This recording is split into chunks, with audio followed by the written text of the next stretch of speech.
Thanks, Simon. Now, have you ever had a letter like this?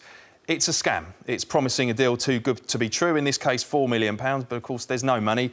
It's a hoax and you're not going to get anything at all. And Marilyn, your mother tragically fell victim to this sort of thing, didn't she? Yes, she did, that's right. What happened with my mother, she received one of these letters. She sent off a fee for the price that obviously didn't arrive. And as a result of that, her name got put on what's called a suckers list. This list was then sold to other criminals all over the world, which resulted in my mother receiving around 30,000 of these scam letters.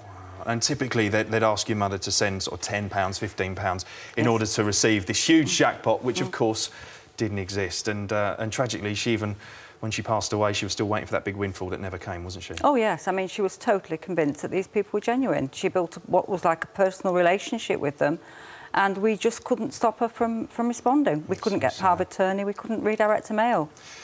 But you've been really proactive about this and actually trying to educate people about this type of thing. And you've got a huge demonstration here, which you're going to tell me about more with the youngsters. Tell me about this. Yes, now, this sculpture was made by the children here from Oldbury Park Primary School in Bristol. And what they've done is they've actually made it out of paper mache. They've made these heads here to representing the victims.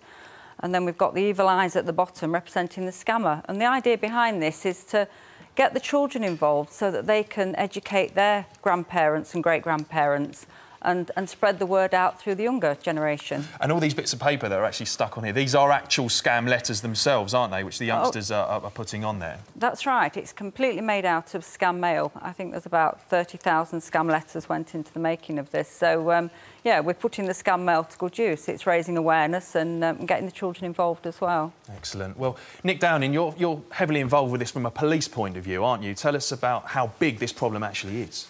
Well, we have to remember this is serious crime. £3.5 billion a year is going to these fraudsters. That's a massive, massive amount of money. It's probably just the tip of the iceberg, if I'm honest.